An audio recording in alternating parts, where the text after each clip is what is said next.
Bonjour et bienvenue dans l'émission que l'on s'accorde pour une vie de plus en plus élégante.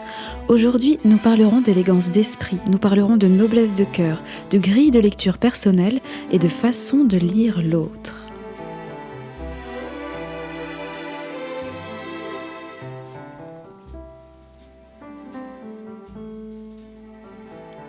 L'équation du jour est la suivante. Dans notre cheminement vers l'élégance, comment faire preuve de noblesse de cœur et d'esprit en toutes circonstances, même dans les situations que nous ne connaissons pas, tout en sachant comment interpréter le comportement de l'autre. Maintenant que nous sommes convaincus que l'élégance et les bonnes manières sont des orientations tout à fait bonnes pour notre cœur et notre esprit, parlons un peu de l'infusion de ces concepts dans notre quotidien. Nous parlons ensemble, et régulièrement, des principes et valeurs qui régissent l'élégance générale. Et quand on commence à s'y intéresser de près, on comprend qu'il y a énormément de choses à comprendre, à savoir, à appliquer, etc., etc.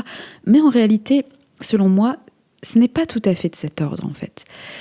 La réalité, c'est que nous avons la sensation qu'il y a beaucoup de choses, parce que cela touche tous les pans de notre vie, tous. L'élégance touche à la vie personnelle comme à la vie professionnelle, tant à la vie amicale que familiale, tant à la vie dans les lieux publics que dans les lieux privés, dans les milieux formels, dans les milieux informels, tant avec les autres que quand l'on se retrouve seul avec soi-même en fait. Donc ça touche tous les pans de notre vie. Mais permettez-moi de retourner un peu la situation. De façon classique, nous souhaitons que tout notre quotidien, nos gestes et nos relations soient empreints d'élégance. Pouvons-nous penser un instant qu'il pourrait s'agir de l'élégance qui soit empreinte de tous nos gestes quotidiens et de nos relations ? Arrivez-vous à faire cela dans votre tête, à penser comme ça ? Partir de l'élégance comme point de départ et y insuffler sa vie, plutôt que l'inverse. Puisque les principes et valeurs de l'élégance sont des orientations aussi bonnes pour notre cœur que notre esprit, et bien évidemment pour nos relations aussi, en bref pour toute notre vie. Essayons de penser comme cela un instant. Pourquoi devrions-nous nous astreindre à cette gymnastique mentale, me direz-vous ? Eh bien parce qu'ici, c'est en étant agile entre les différentes perspectives que l'on trouve les réponses. Parce qu'en étant agile entre les différentes perspectives, les questions ne se transforment même plus en réponses, mais en évidence. Et c'est quand même bien sympathique quand cela devient évident. Donc, faisons cela pour notre sujet préféré, la pratique de l'élégance d'esprit. Pour cela, comprenons comment se traduit ceci au quotidien. Si nous comprenons cela, nous pourrons ainsi former une sphère complète et cohérente dans notre esprit et voir à quoi l'élégance ressemble. Et nous allons prendre un personnage et nous allons imaginer ce personnage en la décrivant. Ainsi, nous allons comprendre l'état d'esprit global de l'élégance. Ce personnage est une femme et nous allons l'appeler Rachel, qui est un prénom tout à fait charmant. Par exemple, si Rachel est très riche ou est quelqu'un au statut social très élevé, elle ne prendra jamais de grands airs. Elle ne jaugera jamais les gens selon leurs habits, leur position ou leur fortune, mais d'après leurs manières et leur comportement. Elle n'essaie pas d'être autre chose qu'une femme bien élevée. Et une femme bien élevée, qu'est-ce que c'est ? C'est quelqu'un qui a de la considération pour autrui. Pour autrui. Un de ses leitmotifs, c'est « ne fais pas aux autres ce que tu n'aimerais pas qu'on te fasse ». Rachel n'est pas une drama queen. Elle ne va pas se plonger corps et âme dans des potins vides de sens et elle ne va pas propager de rumeurs inutiles ni courir se plaindre pour tout et n'importe quoi dès que la vie lui en donne l'occasion. Parce que Dieu sait que la vie nous en donne l'occasion de nous plaindre, n'est-ce pas ? Rachel évite d'être nuisible ou désagréable aux autres parce que ça ne sert à rien et que ce serait du caprice ou de la méchanceté en fait, tout simplement. Les obstacles, elle sait les éviter par sa prudence et elle sait les contourner par son intelligence, tout en faisant preuve d'une bonne franchise, d'une sincérité diplomate et d'un délicieux tact. Elle arrive à vaincre les mauvaises volontés sans les prendre frontalement, elle est trop intelligente pour cela. Elle sait tout à fait s'opposer aux mauvaises choses avec force et douceur. Quand elle doit rompre avec les gens, parce que ça fait partie de la vie, elle sait le faire en bonne intelligence, avec douceur et surtout sans brutalité. Rachel n'est pas cruelle et elle sait se protéger. Quant à ses attentes vis-à-vis des autres, elle n'attend pas de leur part qu'ils lui fassent tous les hommages possibles et inimaginables. Elle pardonne les maladresses tout en sachant reconnaître si elles en sont vraiment. Et elle se sent offensée seulement si elle l'est vraiment très fort. Elle ne va pas s'outrer ni s'offusquer gratuitement à tout va. Et oui, je suis sûre que vous connaissez quelqu'un comme ça, qui s'offusque pour rien, et Dieu sait que c'est chiant. Rachel a la présence d'esprit de comprendre que ceux qui vivent avec elle ne doivent pas être dans un état de tension permanente. Au contraire, son cœur est un havre de paix autant pour elle que pour les autres. Toujours concernant les autres, elle s'inquiète toujours de ne pas les blesser par maladresse. Elle s'inquiète plus de son propre comportement d'ailleurs que ceux des autres. Et quand Rachel se sent un peu désabusée au fond de son âme, quand elle vit un peu de douleur, comme c'est notre lot à tous, elle a la grâce de ne pas en accabler les autres. Nous ne parlons pas de cacher les choses, mais d'être discret et de savoir tout de même rester agréable aux autres. Rachel fait régner la paix, la douceur et l'amour autour d'elle. Elle a du bon sens quant au code de bonne manière, qu'elle connaît évidemment, mais surtout dont elle sait faire bon usage. Rachel est une femme d'exception. Rachel est une femme élégante. Quand nous parlons d'élégance dans ce sens et en étudiant la personnalité de Rachel, nous pourrions nous dire que tout ceci s'apparente simplement à du bon sens. Détrompez-vous. Le bon sens, déjà, est propre à chacun. Et nous avons l'impression qu'il y a le bon sens et le reste du monde, parce que les gens avec qui nous échangeons, en fait, confirment la plupart du temps ce bon sens. Mais les gens avec qui vous échangez, généralement, ils vous ressemblent. Ils font partie d'une même catégorie qui est la vôtre. Donc forcément que votre bon sens sera similaire. Mais quand on commence à s'ouvrir au monde, aux différentes cultures, nationales ou intranationales, il est crucial de comprendre l'élégance d'esprit, les bonnes manières, les codes sociaux. Dans le fond, ce qui est demandé n'est pas forcément de les connaître pour les appliquer quoi qu'il en coûte. Non seulement il faut en faire bon usage, mais au-delà de ça, les connaître est déjà bien suffisant la plupart du temps. Si l'on part du principe que l'être humain est bon, les codes de politesse ne feront que propulser cette bonté. Point barre. Grâce au profil de Rachel, nous pouvons comprendre qu'une réelle élégance est tout d'abord l'absence totale de certaines caractéristiques, mais aussi d'autres caractéristiques poussées à l'excellence. Et toutes ces caractéristiques ne sont pas tout à fait des traits de personnalité. En fait, c'est pas qu'ils ne le sont pas, c'est que ce n'est pas comme ça qu'il faut le voir. Je m'explique. Les caractéristiques sont des choses qui viennent amplifier vos traits de personnalité. Et c'est en cela qu'une élégance travaillée vient parfaire une personnalité. On pourrait considérer qu'une personnalité est déjà parfaite sur le principe puisqu'elle est la somme amplifiée de tous ses propres traits. Mais l'élégance vient ouvrir la communication entre les différentes personnalités. Vous comprenez ? Elle vient ouvrir des canaux, des portes entre le plus de personnalités possibles, si différentes soient-elles. Et c'est absolument merveilleux. Il faut remonter profondément pour comprendre l'utilité. Alors, l'utilité, je n'aime pas ce mot parce que je le trouve très réducteur. Néanmoins, on comprend avec ce mot, donc je vais l'utiliser quand même. Mais il faut remonter profondément pour comprendre l'utilité de travailler l'élégance. Remonter au fait que les humains sont complexes et différents. Et que la communication est très complexe chez nous les humains, pour la simple et bonne raison que l'on a pléthore de moyens de communiquer. Et nous avons pléthore de moyens de communiquer par les cinq sens, mais aussi émotionnellement et aussi mentalement. Donc ça, c'est les trois grandes catégories, les 5 sens, l'émotionnel, le mental. Donc le physique, en fait, le physique, l'émotionnel et le mental. Et parmi ces 3 catégories, vous avez pléthore de moyens de communiquer, vous voyez. Donc, et comme nous sommes en fait des êtres intelligents, on comprend mentalement l'image qu'on veut se renvoyer à nous-mêmes, puis aux autres. Mais notre vie a pour but de nous découvrir nous-mêmes, ce qui sous-tend que nous ne nous connaissons pas vraiment, même si on chemine, même si on avance, on ne se connaît pas totalement. Et donc, additionnez le fait que vous ne vous connaissiez pas totalement au fait que vous êtes conscient de l'image que vous voulez renvoyer à plusieurs entités, donc vous-même d'abord, puis votre famille, puis au travail, puis aux autres en fait. Donc, vous mettez en place des choses pour faire coller l'image que vous voulez renvoyer à ce que vous connaissez de vous-même, mais ce que vous connaissez de vous-même, ça change au fur et à mesure du temps, soit dit en passant. Alors, vous essayez de rendre cohérent tout ça à travers vos 5 sens, vos émotions et votre mental. Et déjà, tout ça, c'est pas évident. Donc, autant tout ce qui a trait à l'apparence physique aux 5 sens, mais aussi à comment vous vous sentez émotionnellement, mais aussi mentalement, comment vous réfléchissez les choses, quel est votre bon sens, ce qui est très différent des émotions. Parfois, vous comprenez le principe de certaines choses mentalement, vous comprenez, mais émotionnellement, vous n'y arrivez pas, ça se travaille. Donc, vous rendez tout ça cohérent pour vous-même. Mais c'est pas fini. Vous faites tout ça en essayant de communiquer avec une autre personnalité, donc un autre humain qui comporte aussi tout ce que je viens de dire, mais de façon différente de vous.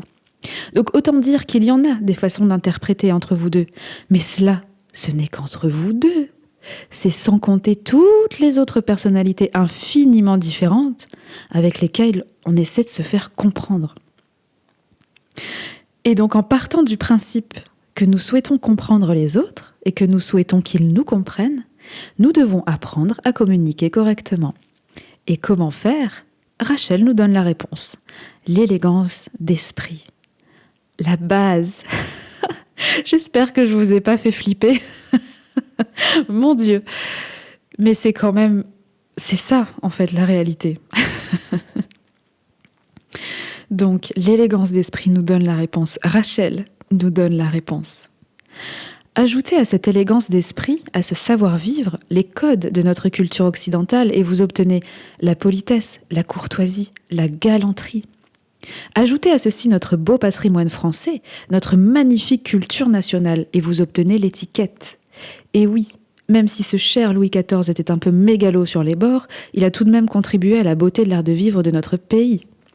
Et c'est une fierté. Et je le cite parce qu'il est un peu connu, mais bien entendu, des centaines et des centaines d'autres Français y ont contribué. Vous savez, en parlant d'origine, on va aller un peu plus loin dans les mots. Le mot politesse vient du grec polis, signifiant cité. Ce mot est également issu du latin politus, signifiant lisse. Donc c'est la manière de vivre, d'agir, de parler civile, honnête et courtoise. Pour vivre en société, il est de bon ton, de rendre lisse sa relation aux autres, dans le sens harmonieuse. Lisse dans le sens harmonieuse, pas lisse dans le sens chiante. Vous voyez ? La galanterie. La galanterie, ce mot vient de galant, qui est un terme en fait utilisé par le passé pour qualifier un individu dont on saluait l'honnêteté et les bonnes manières. De façon plus contemporaine, la galanterie est l'ensemble des attentions qu'un homme peut offrir à une femme, telles que s'effacer devant elle pour la laisser passer, ou lui céder son siège dans les transports publics. C'est ça la galanterie. La courtoisie. De nos jours, la courtoisie est souvent synonyme de politesse, bien que ce mot provienne de l'ancien français du XIIe siècle, cortés, signifiant chevaleresque. Cet héritage est terriblement joli et riche de sens, n'est-ce pas ? Et donc nous voilà avec toutes les couches de la profondeur, des bonnes manières, de l'étiquette, de la courtoisie, de la galanterie, de l'élégance d'esprit. Merci Rachel, merci Louis XIV et merci à nous tous qui prouvons notre foi en la bonté humaine et à la volonté d'apprendre à communiquer entre nous pour le meilleur, tout en rendant cela infiniment charmant et plaisant. Oui, il y a beaucoup de choses. Oui, l'élégance a son propre univers. Mais ne vous arrêtez pas au superficiel. Ne vous arrêtez pas à la manifestation des choses. Ce que l'on voit est la manifestation de quelque chose de plus vaste, de plus grand. La manifestation de quelque chose est finie. C'est une fin en soi. Tout le job a été fait avant. Vous comprenez ? Ce que vous voyez avec vos yeux est la manifestation de quelque chose de riche avec des millions de facettes. Comme votre personnalité, par exemple. Alors oui, apprenons à manifester notre personnalité de la meilleure manière qui soit, de la manière qui souhaite sincèrement se connecter avec les autres. Souhaiter sincèrement se connecter avec les autres s'appelle l'art du savoir-plaire. Et c'est un art réel. Et ce n'est pas rechercher l'admiration, c'est rechercher la sympathie. Et quelqu'un que l'on trouve sympathique, on l'admire pour sa sympathie. Rechercher l'admiration n'a jamais été bénéfique. Le curseur est au mauvais endroit. Rechercher la sympathie, oui. Pratiquer le savoir-plaire dans ce sens, oui. Le respect. Le respect de soi, le respect des autres. Soyons élégants. Soyons à l'image de Rachel. Je n'ai pas assez disserté sur le sujet. Je vais continuer encore un peu, si vous me le permettez. Je vais continuer de parler de l'importance de tout cela. Au plus on aura d'angles, au mieux on comprendra, comme d'habitude. L'élégance, dans sa forme la plus pure, consiste simplement à être aimable, une qualité qui semble échapper à beaucoup de gens, soit dit en passant. L'élégance est acquise par l'apprentissage et la pratique constante. Et on peut la définir comme de bonnes manières au quotidien, essentielles à une vie heureuse et réussie. En fait, il y a ce leitmotiv. Ne fais pas aux autres ce que tu n'aimerais pas qu'on te fasse, mais je dirais aussi que le suivant est tout aussi valable. Fais aux autres ce que tu aimerais qu'on te fasse. En fait, Je crois même que la bonne manière de faire se situe à mi-chemin entre ces deux maximes. Toujours agir avec prudence, souplesse et intelligence. Appliquer ces deux maximes en prenant en compte les autres et en apprenant à comprendre que l'on est différent, en fait. Parce que sans ça, en lisant ces deux phrases, on sous-entend quand même que les autres sont comme nous. Alors que ce n'est absolument pas le cas. L'élégance est autant un état d'esprit qu'une compétence. Il faut apprendre la compétence pour déployer l'état d'esprit. Et un état d'esprit s'acquiert en cherchant à comprendre, en transposant des concepts sur des expériences, en tirant ses propres conclusions. Et ensuite vient la compétence qui vient cristalliser tout ça. On agit de cette manière parce qu'on a cet état d'esprit élégant. Vous voyez ? Et en ce qui concerne l'élégance, croyez-moi, il est bon de l'appliquer dans tous les milieux. Formel, informel, familial, professionnel, amical, communautaire, etc., etc., etc. En gros, si vous ne voulez pas vous tromper, pratiquez l'élégance. Apprendre et pratiquer cette compétence qu'est l'élégance a le pouvoir de nous augmenter en tant qu'humains, de nous rendre meilleurs dans énormément de domaines, c'est vraiment pour ne pas dire tous les domaines. Par exemple, la confiance et l'estime de soi, l'optimisation intellectuelle, l'intelligence émotionnelle, l'intelligence sociale et relationnelle, l'influence sur les autres, la bonne influence, j'entends, le développement personnel, la psychologie de soi-même et des autres, et juste le fait d'adorer la vie qui est la nôtre, en fait. Et rien que pour cette dernière chose, il est intéressant d'apprendre et de développer l'élégance. Maintenant, je vais vous parler justement de la psychologie, parce que on a parlé de tout le fond de l'élégance, mais qu'en est-il de la forme, de ce qu'on appelle les rituels ? L'étude des rituels est intéressante parce que c'est souvent là-dessus qu'on bute quand on apprend les codes d'une nouvelle culture. On cherche souvent en fait le sens du pourquoi, du comment, pour se faire son propre avis, que finalement ce rituel est purement inutile, etc., etc. Mais pour le coup, c'est parce qu'on va chercher trop loin. Il y a plusieurs courants de recherche qui ont été menés sur la ritualité et je vais vous citer les deux principaux parce que tout prend son sens grâce à ces deux-là. Le premier courant de recherche a été mené par l'éthologue Julian Huxley. L'éthologie, c'est la science des comportements animaux. Et donc en éthologie, on appelle rituel des comportements qui ont perdu leur fonction opératoire originelle pour prendre une signification purement symbolique. Les rituels, en fait, se présentent comme une série d'actions à l'enchaînement immuable et participent activement à la codification de la communication. Vous voyez ? Et en fait, au niveau d'un groupe de congénères, ils agissent comme des signaux de reconnaissance, ces rituels. Ils en consolident l'unité. Ils différencient le groupe d'un autre groupe semblable, en fait. Et ça supprime les risques de lutte interne chez les animaux. Et pour nous tous, ils permettent de nous mettre à l'aise entre nous, ces rituels, pour nous les humains. Ça permet d'assurer une régulation des relations à l'intérieur du groupe et de renforcer sa cohésion. Donc chez nous, les rituels sont nombreux. Simplement les salutations, donc des bises, se serrer la main, les tchèques pour les plus jeunes, etc. Les salutations en général, en fait. Les formules de politesse, les formules de politesse classiques. Par exemple, bonjour, au revoir, merci, je vous en prie.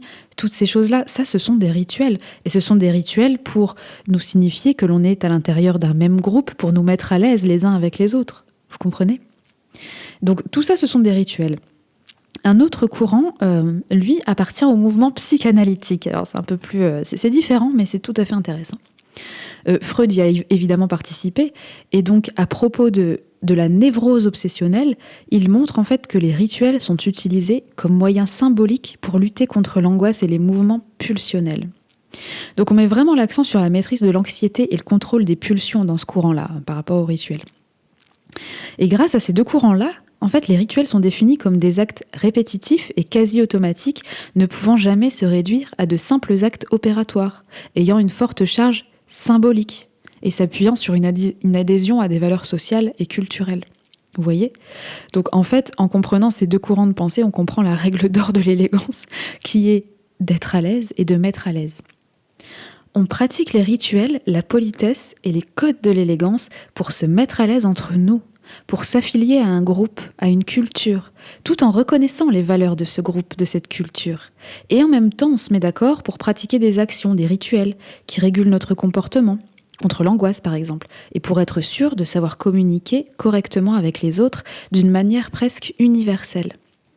Donc nos codes de politesse et d'élégance, au-delà d'être charmants, jolis et reflets de notre belle culture française, sont nécessaires à ce qu'on soit à l'aise entre nous, c'est nécessaire.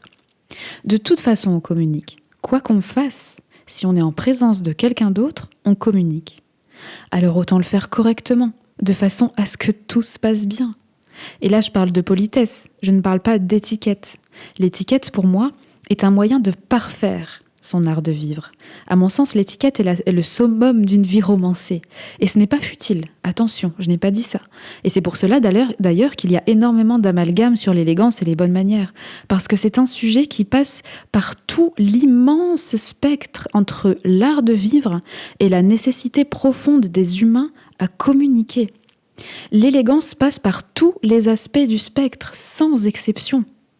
Donc oui, l'étiquette est l'extrême du spectre selon moi. Et d'ailleurs, pour quelqu'un qui met un pied dans l'élégance, pour la première fois, je ne lui conseillerais pas forcément d'y entrer par l'apprentissage de l'étiquette, bien que ce soit très séduisant. J'aimerais bien échanger avec des spécialistes en étiquette pour savoir ce qu'ils en pensent.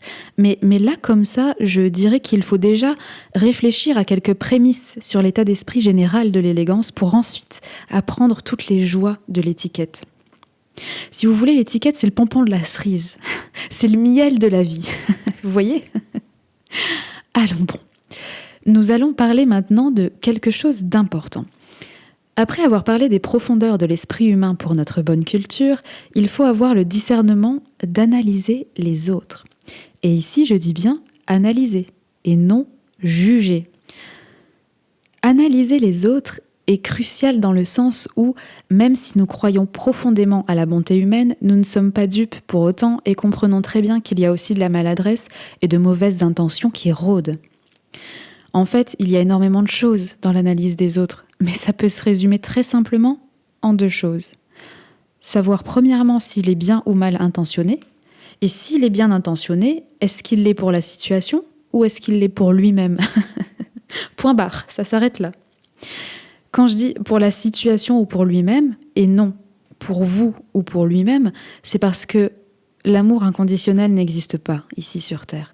L'intention de quelqu'un sera forcément dirigée uniquement sur lui-même ou sur la situation commune entre vous deux. Donc la création de quelque chose entre vous et lui. Vous voyez ?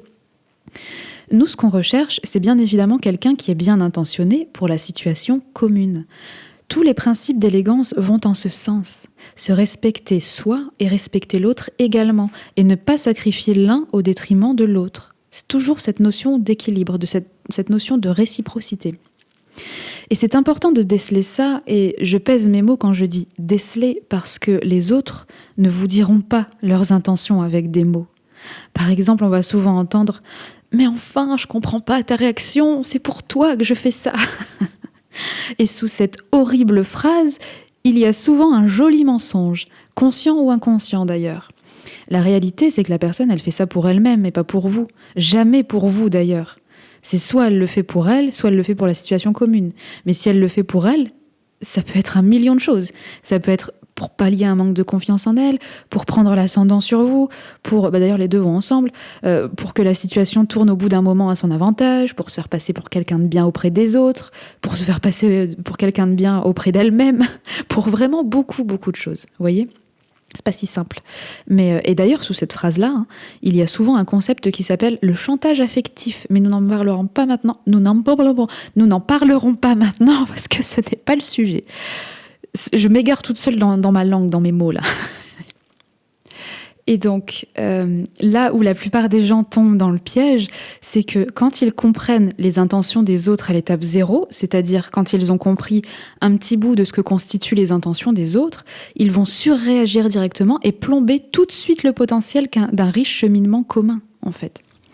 Mais la véritable élégance, la véritable intelligence, c'est de savoir ne pas réagir tout de suite. Parce qu'au plus vite on réagit, au plus on a de chances de mal interpréter l'autre, justement. Et je ne parle pas d'interpréter les propos de l'autre, je parle d'interpréter l'autre, tout court, ses intentions plus largement. Attention à la façon dont vous vous faites influencer par les propos de l'autre, justement. Toute personne qui a envie de développer ses capacités d'écoute y sera confrontée. Parce qu'en développant cette capacité d'écoute, vous allez vous ouvrir à l'influence que quelqu'un a sur vous. Et ce n'est pas une mauvaise chose, l'influence. Le fait est que nous nous influençons quotidiennement les uns les autres, plus ou moins consciemment, mais nous nous influençons quoi qu'il arrive. Également, les influences ne sont pas toujours mauvaises. La véritable intelligence, c'est s'ouvrir à l'influence en étant fort de son propre discernement. C'est-à-dire s'ouvrir au message que la personne souhaite communiquer, mais aussi au message qu'elle communique réellement. C'est ça le discernement dans l'analyse de quelqu'un. Vous comprenez ce que je veux dire ? Je vais même aller plus loin. Pour apprendre à comprendre les intentions des autres, un one-shot ne suffit pas. Ça demande un minimum de temps. Nos canaux de communication sont tellement nombreux, comme je le disais tout à l'heure, que seul le temps peut nous révéler la cohérence de ce qui oriente tout ça. L'intention sous-jacente qui oriente tout ça. Parce que comme nous ne sommes pas à l'intérieur de la personne, le seul moyen de deviner ses intentions, c'est en créant une cohérence entre tout ce qu'il fait et ce qu'il dit. Et oui, et pas seulement les actes pour le coup, les paroles aussi. Vous n'en apprendrez pas plus sur quelqu'un en regardant uniquement ses actes comme les croyances populaires nous le dictent. Vous en apprendrez plus sur quelqu'un en faisant un fin rapport entre ce qu'il dit et ce qu'il fait. Vous prenez les deux isolés, ce qu'il dit, ce qu'il fait, vous faites le rapport entre les deux et vous analysez les trois, évidemment. Et ça en révèle bien plus que les actes isolés. Donc tout ça pour dire qu'analyser quelqu'un ne peut pas se faire entièrement en regardant seulement la façon dont il se tient ou en écoutant le ton de sa voix. Il faut discuter avec, il faut le ressentir, effectivement regarder quand il agit, comment il agit, pour finalement essayer de comprendre si ses intentions sont bonnes ou mauvaises. Vous voyez ? Et donc, si ses intentions sont bonnes, sont-elles dirigées sur lui-même uniquement ou sur la bonne marche de la situation ? Et si ses intentions sont orientées sur lui-même, peut-on s'en servir pour servir la bonne marche de la situation, justement ? Et selon vous, quelle est la bonne marche de la situation, justement ? Quelle est la meilleure version de votre relation dans ce contexte ? Et comment arriver à cette version de la relation entre vous deux ? Vous comprenez ? C'est ce genre de questions, en fait, qu'il faut se poser. C'est comme ça qu'on développe son discernement et ses capacités d'analyse sur quelqu'un. Et quand vous avez un peu étudié et pratiqué l'élégance, vous reconnaîtrez quelqu'un d'élégant. Rares sont ceux qui sont élégants parfaitement, mais qu'importe. Pas besoin d'être parfait pour construire quelque chose de merveilleux avec quelqu'un d'autre. Ah, c'était fort sympathique aujourd'hui. C'était court, c'était plus court que d'habitude, mais c'était très sympathique. Nous avons plongé dans les profondeurs scintillantes de l'élégance d'esprit. Et ce fut un réel plaisir. L'équation du jour était, dans notre cheminement vers l'élégance, comment faire preuve de noblesse de cœur et d'esprit en toutes circonstances, même dans les situations que nous ne connaissons pas, tout en sachant comment interpréter le comportement de l'autre. Nous avons compris de quelle manière la noblesse de cœur était intuitive. Nous avons eu un exemple de profil d'une élégante Rachel. Nous avons parlé de la psychologie de la ritualité et donc pourquoi et comment se servir des codes de bienséance. Et enfin, nous avons fait un pas supplémentaire dans notre bon jugement des autres. J'espère vous avoir stimulé aujourd'hui. En tout cas, moi j'ai adoré préparer cette émission, je vous le dis. Alors je vous remercie chaleureusement pour votre écoute et je vous dis à la semaine prochaine pour une nouvelle émission. À bientôt!